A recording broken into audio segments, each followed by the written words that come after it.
Hey guys, well it's Tuesday, March 10th, and it was raining a little bit ago. It's still misting at the moment. I don't get where they call for 90% chance of rain, but a tenth of an inch. How's that supposed to work? Anyway, you can see we're really losing a lot of snow. Hardly anything left except for the places where it was piled up, which is good. Of course, I hate the mud, but and yesterday when I was done here with this, I never got to clean up because one of the neighbors stopped over, and that kind of always puts you in a end mode of things. Anyway, I want to cut up these flitches that have the bark on, and I want to look at these pieces of wood a little bit better now. I'm glad it actually rained on them because with them being as cold as they were, I think it would be better if they kind of dried slowly. But we'll see. So if you watch my videos, you know that I don't have a lot of stuff laying around that I can get rid of. I don't like having firewood laying all over the place. So I'm going to cut this up into pieces and then split it and put it on the firewood pile.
Temperature this morning and right now actually is 51, and that's supposed to be the high for today. 51. Yesterday was 62 or so.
was a little bit wet, but if I put it in the garage, it'll dry pretty quick in there. It'll make good firewood even now.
Yesterday when I was cutting that red oak lumber there, you know, there's only a very little bit, but when you cut and you end up with all kind of seams and bug holes and knots and stuff that are not what they ought to be, it kind of makes me want to just throw the log off the sawmill and cut it into firewood. But some of these boards here are good for smaller stuff, and what I'll do is I'll get them together and I will dry them, probably in the greenhouse, let them air dry alone instead of worrying about them being in the kiln, because actually I have some white ash up there that I want to get in the kiln when I get the wood that's in there out.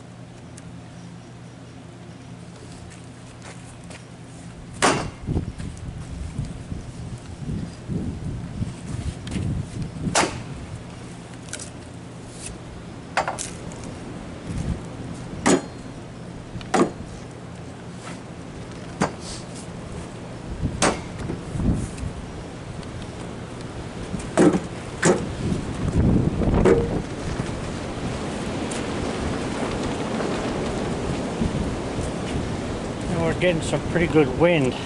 The thing here is that the temperatures and stuff are supposed to all go down and stay around in the 40s.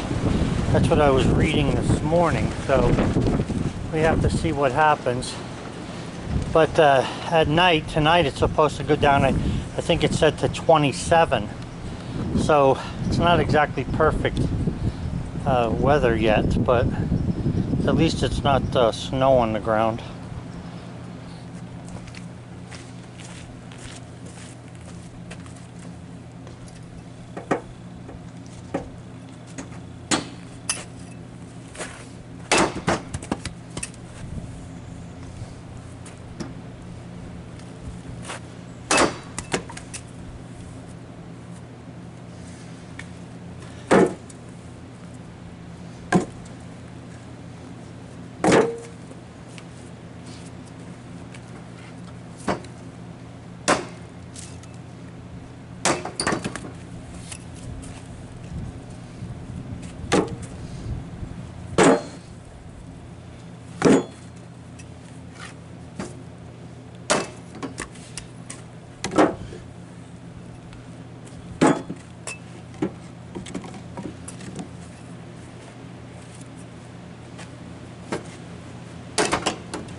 believe it or not, this winter has me at the point where like talking and trying to work is actually hard. I'm not getting enough air. Ooh.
Okay, well that's good.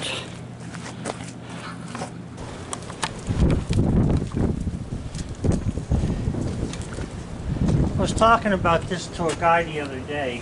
If you noticed, this flitch is higher than these two. These two basically came from the same part of the log, from the distance from the center. So in other words, one of these is from one side of the center, the other one's from the opposite side of the center.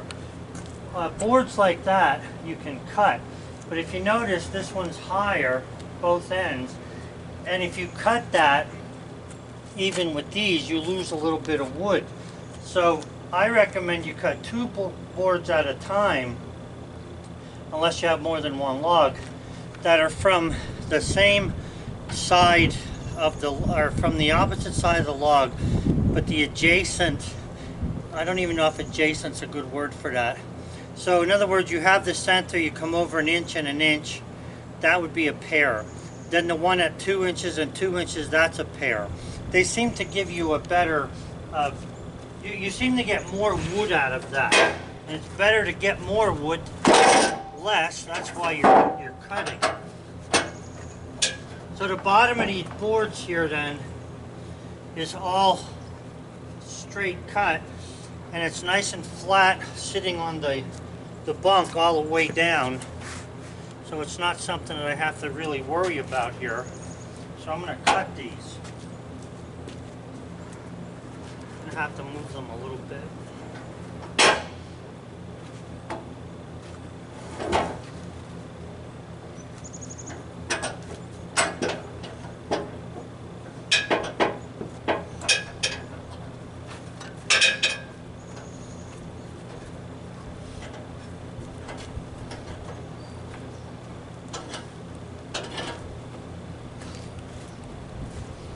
So you can see they're pretty much the same height. So let me get a tape measure and I'll tell you what I'm going to cut them at.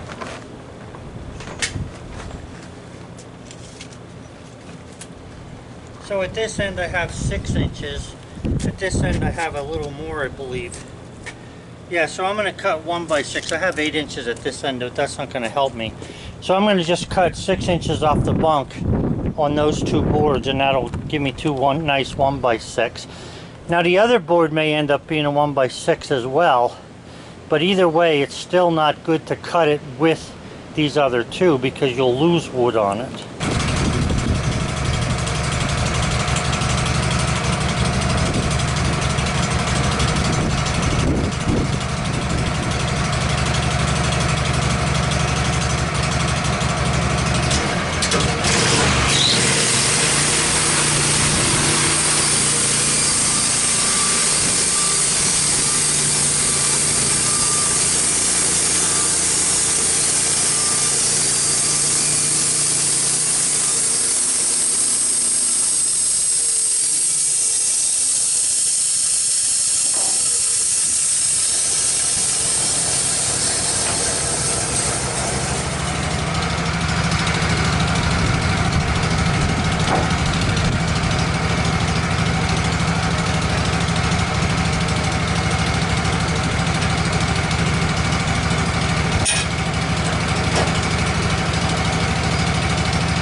because these boards aren't that great looking, I think what I'm going to do, I'm going to use these to make some more planting boxes for out in the front yard.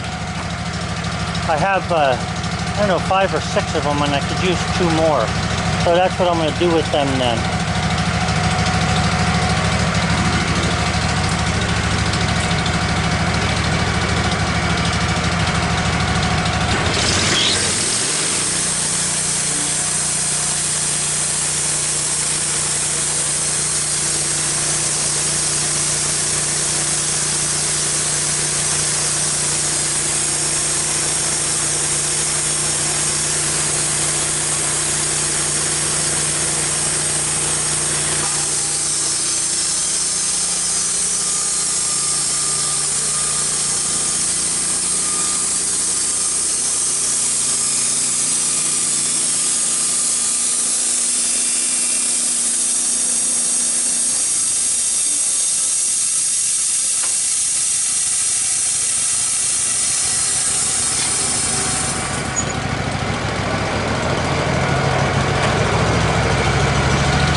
See, now if I would have cut this board here with those other 2, with this sitting next to them, I wouldn't have ended up with a 1x6. It would probably be a 1x5. So now I have, let's see here, 1, 2, 3, 4. So there's 4 1x6 there, which is enough to make myself another planting bed. So that's what I'm going to do with that.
If you do this the way I'm doing it, there's no waste, especially if you use firewood.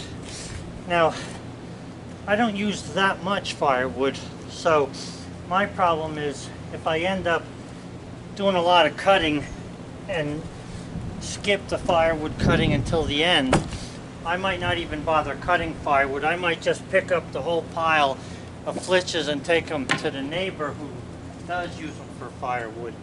And he actually has a bunch of people coming over to his property, taking logs or not logs, but taking firewood and stuff and cutting firewood from the flitches that I put there. So that's okay with me, just at least somebody's using them and we can get rid of them.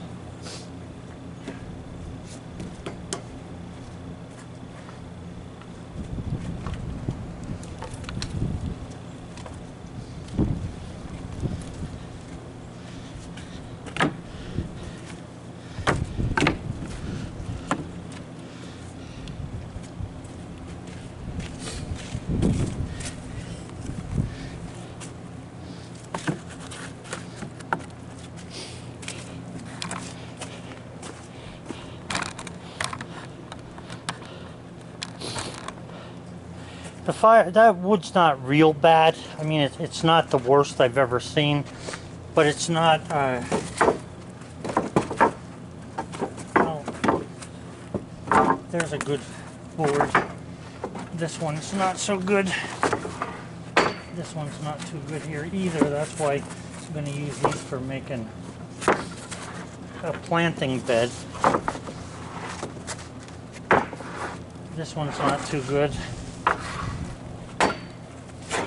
This one's, it's not bad, but it's not that good either. So really, I have a planting bed here of 1x6s. I've got 1, 2, 3, 4.